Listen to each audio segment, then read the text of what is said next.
Hello and welcome to the Monroe Method Clancast. I am Jason Monroe. This is episode 94. How to set realistic fat loss goals. Do you know, this is actually very straightforward. How do you set a realistic fat loss goal? You understand both, right? You understand your body's maximum capabilities and your maximum capabilities, right? How do we find a start point for this? So let's say you're burning 2,000 calories a day, right? What is the maximum amount of fat that you could lose in a week while burning 2,000 calories a day? So something I've mentioned many times before is that a pound of fat contains somewhere around 3,500 calories. To lose a pound of fat per week, we need to underconsume by 3,500 calories. So if you're burning 2,000 calories a day, 14,000 calories a week, you need to consume 3,500 less than that, which it divides lovely across a week. 7 days into 3,500 is a nice, tidy 500 per day. If you're burning 2,000, your maximum rate of fat loss, this is why this is important to know, because it dispels any of the fucking nonsense ideas that you have about losing 3, 4, and 5 pounds a week. Your maximum rate of loss is 4 pounds per week. But, and it's a big but you have to eat nothing every single day, right? This is the start point by which we set realistic fat loss goals, because you cannot eat nothing every single day, right? So immediately you can say, okay, I cannot lose 4 pounds a week because I cannot eat nothing every single day. So what's the next one? Okay, well, can I lose 3 pounds a week? Can I get by eating 500 calories a day every single day for the next however long? Fuck no. And I do not encourage any of you to do that, especially if you listen to the last episode when I was talking about muscle loss and bone loss. Don't do that. But yeah, right. So you can then say, right, I'm not going to be able to eat 500 calories a day every day. So 3 pounds a week is off the list. Okay, now we're down to 2. 2 pounds a week. To be able to lose 2 pounds a week, I need to eat 1,000 calories less every day. Can I get by on 1,000 calories a day every single day? We're at the point where we're kind of pushing the limits. Maybe some people could. Most people won't be able to. I would say that 2 pounds a week is off the table as well, right? So what does that leave? It doesn't just take you down to a pound a week, because there's a bit of wiggle room here. I would say for someone burning 2,000 calories a day, anything between 1 to 1.5 pounds per week would be realistic, right? So that would be, if you're burning 2,000, that would be having between 1,250 to 1,500 on a daily basis. Now, that's not unrealistic. I mean, it would depend on the person and a lot of other things, but in terms of maths, calculations, looking at it on paper, it's not unrealistic. So how do you set a realistic fat loss goal? That's part one. First of all, find out what your maximum rate of fat loss is. And your maximum rate of fat loss, by the way, is determined by what is the minimum number of calories that I can get by on that leaves me satisfied, comfortable, not experiencing excessive hunger, but also making sure my body is getting the bare minimum requirements of what it needs through protein, fiber, fruits, vegetables, etc. And that line will be different for everyone. So it's about finding your own. But that little calculation, that's the kind of fastest way to rule out all the fucking stupid numbers that you think are real because you saw someone at Slimming World lose 8 pounds in a week. You didn't. You saw them lose 8 pounds of water and food weight that they put on the week before because they had a big binge. It's not physically possible for people to lose that amount of weight. Yes, if someone is carrying a lot of extra body fat and they're burning 3,000 plus calories per day, and they find a way of getting by on 1,200 or 1,500, yes, they will absolutely lose 3 or 4 pounds in a week. But for the vast majority of people, it's not happening. And this is why people think weight loss is slow. It's not because weight loss is slow. It's because you have ridiculous expectations.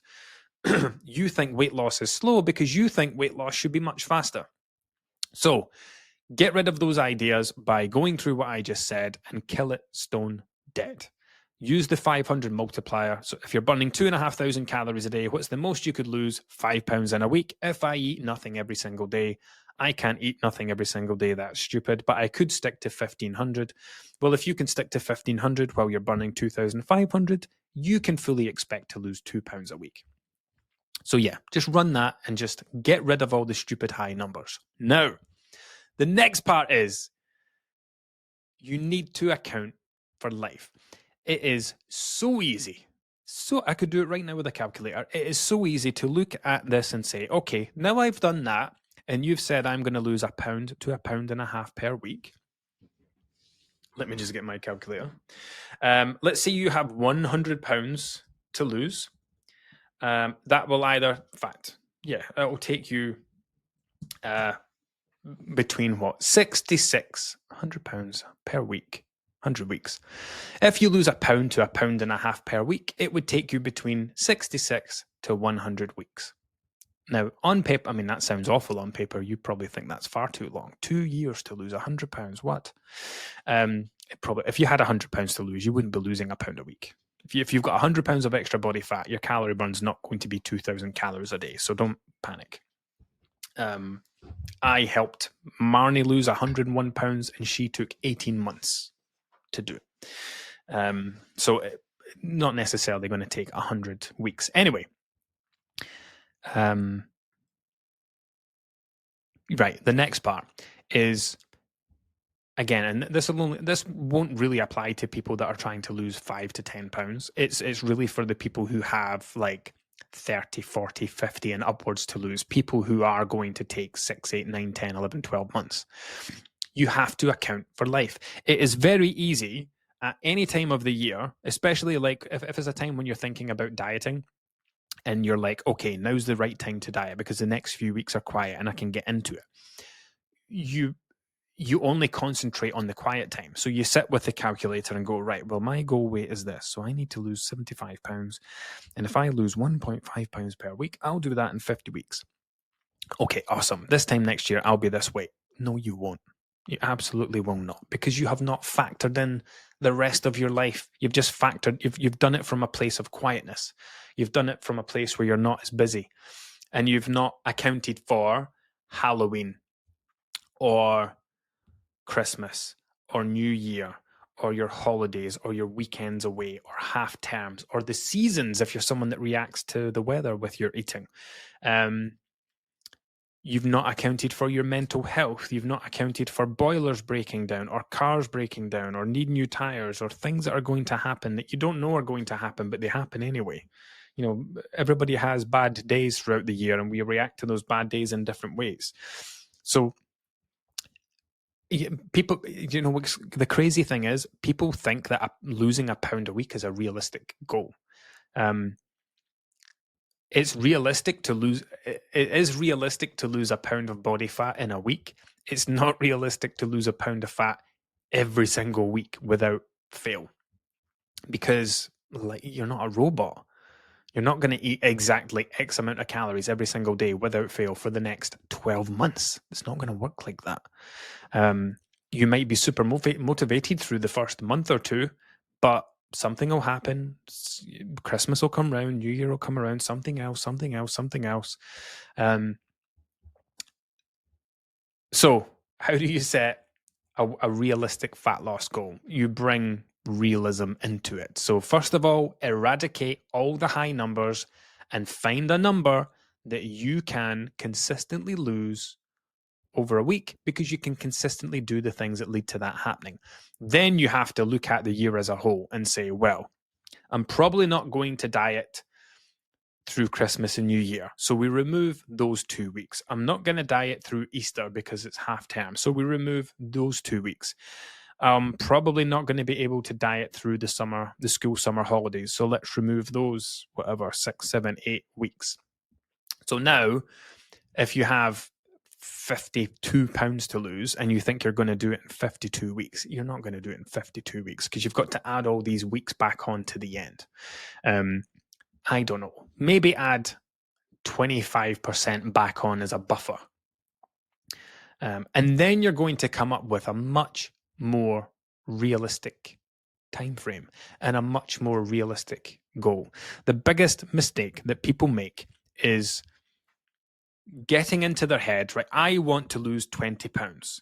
Now, do I want that to take 20 weeks? No. Let's see if we can do it in 5 weeks. All I need to do is lose £4 a week. It's like, you can't fucking do that.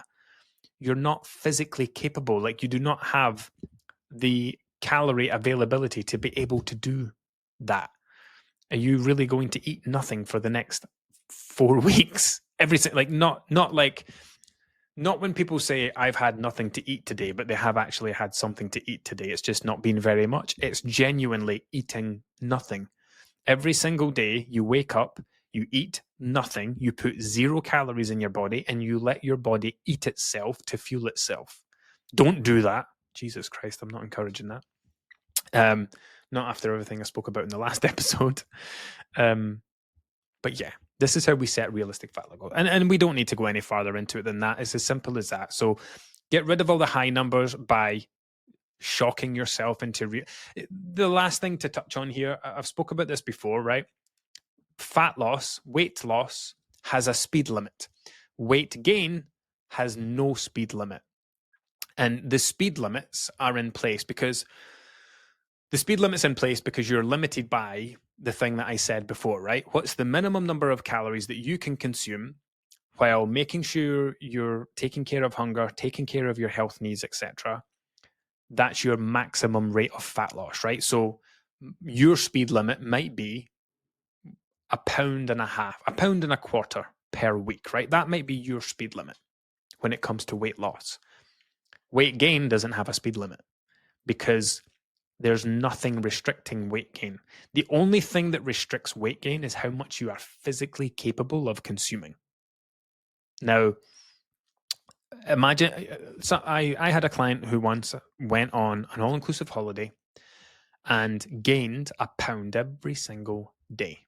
Now, I know that sounds fantastic. No, I mean, I don't mean it sounds great. I mean it sounds like a made-up story, like a, what's the word I want to use? A sensationalist story. It's not sensationalism.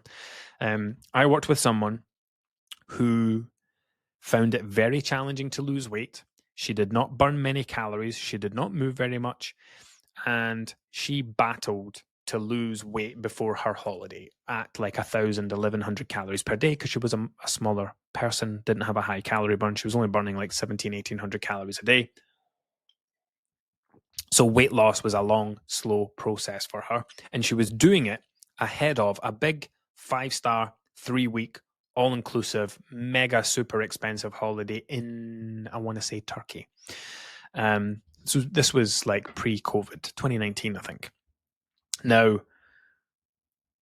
yep, she lost weight for her holiday, but we battled tooth and nail to get there. And we had so many conversations on the run up to that holiday where I was like, look, I know you're going away for 3 weeks. I know it's all inclusive, but please, let's not, you worked so hard to get here. Yes, you're probably going to gain weight, but, I would hope to see you coming back no more than 3, 4, 5 pounds heavier than when you went. And she was completely confident about this. She was like, our eating habits were great. Her relationship with food was great. And she was completely confident. She's like, yep, I think it's going to be great. It's all-inclusive. All-inclusives are great for balanced eating. Everything's laid out perfectly. The protein's all together. The vegetables are all together. The salad's all together. You can, if you were ever going to have a well-balanced diet, an all-inclusive buffet is the easiest place to do it because it is all laid out on a platter for you. So she was completely confident. Now, she came back 28 pounds heavier 21 days later. And after a week of tracking, she came down to 21 pounds. So she gained 21 pounds of body fat over 21 days. And here's how. What we didn't account for was alcohol, because she had told me very early on that she didn't drink. She had no interest in drinking. She didn't like it. She didn't like how it made her feel. She didn't enjoy the taste of alcohol. So it was a non-issue. It didn't even come up in discussion. When it came to the holiday, it was all about food. But when she went away, she discovered like this private pool thing that she sat near had a bar, but it was a completely self-service bar. And it had slushy machines made up. And it was like 5 machines, same things in them every day, mojitos, pina coladas, strawberry daiquiris, whatever. And the guys just came and topped them up. And you know they're not using measuring jugs to top these things up. You know what holiday measures are like. Anyway, there was the machine that had pina coladas in them. She decided, right, day one, I'm going to go try this. And she loved it. Now, she was a very inexperienced drinker. She didn't understand cocktails. She didn't understand the calories involved. And it wasn't until she came back and we had all these chats. I'm like, how did this happen? You know, really need to understand how this happened, because you're going to go on holidays for the rest of your life. We can't have you coming back having gained 21 pounds every time you go on holiday. We need to understand so we can learn from it, so we can move on from it and not do this next time. And she eventually came back and said, you know, I've been on the hotel website and I've found that the pina colada slushies I was drinking are around, I can't remember, there was like 2 sizes. There was a smaller cup and then a bigger cup. I think the bigger cup was like 500 calories. It's mostly the cream, the coconut cream and the pineapple juice where the calories come from, not so much the alcohol side. So she was drinking those slushies. Like instead of just drinking fizzy drinks or water or whatever, she was drinking the slushies because they were, number one, delicious, because coconut cream, pineapple juice, delicious. They had alcohol in them, but because she was spreading them out throughout the day, they weren't really getting her drunk. They were giving her a little buzz, but she got drunk a couple of times, she said, a bit merry, but there was a couple of days that she said she had 10 of them. 10 at 500 calories, 5,000 calories of cocktails. And that's on top of breakfast, lunch, dinners, desserts, snacks. So there was potentially days where she was having 7,000 calories in a single day. And that might sound like a crazy high number to you, but when most of that's coming from liquid calories, you don't feel that. You don't realize it, especially when you're under the influence as well. So she came back 21 pounds heavier because her calorie intake on a daily basis was anything from probably 3,000 to 7,000 calories. On average, across the 21 days, she consumed around 3,500 calories more than she needed, which was over. She only needed 1,600 or 1,700 calories a day. So it wasn't a massive stretch to go beyond that, especially where liquid calories are involved. And this is why I say weight gain has no speed limit, because there's no limit to how many calories a person can consume. People who cycle the Tour de France, the athletes, the cyclists, they're consuming 10,000 calories a day to fuel their bodies. Imagine, and most of that they drink through very high calorie performance sports drinks, because you could not eat 10,000 calories then cycle a bike. So yeah, there is no limit to the number of calories you can consume. Therefore, there is no limit to the amount of fat you can gain. You know, it took her like 6 months to lose those 21 pounds before her holiday. She put them back on again in 3 weeks. This is why weight loss will always be slower, not slow, because weight loss is relative. Weight loss will always be slower than weight gain, always. And this is why I always say that managing your diet is the most important thing for your weight, because it is so easy to gain weight through diet. So if you want to learn how to not lose weight, but maintain it for life, you need to address your eating habits, because it's your eating habits that will decide which direction your weight goes. You can spend 6 months losing 25 pounds and you could put it back on in a month. Just from changing your eating habits. So like, this is why people yo-yo diet. It's like, here's what I'm going to do while I'm dieting. My weight's going to come down, which is great. But once I get to the weight I want to be, I'm going to go back to normal. The same normal that led me to want to lose weight in the first place. And you spend 6 months losing it, 4 weeks putting it back on again. So if you want to lose weight for life, it comes back to that same underlying message. You need to address the person that you are. You need to address who you are, your habits, your behaviors, your mindset. Because if those things don't change, those are the things that will put weight back on your body much quicker than it took you to lose it. Did I say that right? Yeah. Right. What was the, oh yeah, how to set realistic fat loss goals. I hope that was helpful. It feels like a practical, valuable one. Rule out the ridiculous numbers, get to the realistic numbers, and then take into account the amount of things that can happen over a 12-month period. Again, it'll depend on how much weight you have to lose. Like if you're losing 5-10 pounds, you don't really need to worry about the timing thing because you can just get in, get it done and smash it. But people who are trying to lose 20, 30, 40, 50 plus, you need to be super realistic about the time frame. And this is why, again, it's more about not thinking about the scales, not thinking about the weight, not thinking about the goal weight, and more, I need to work on changing the person that I am. Because if I had the ability to add 100 pounds of weight to my body, that's not just happened because of a couple of things here and there. It happened because I have numerous excessive habits.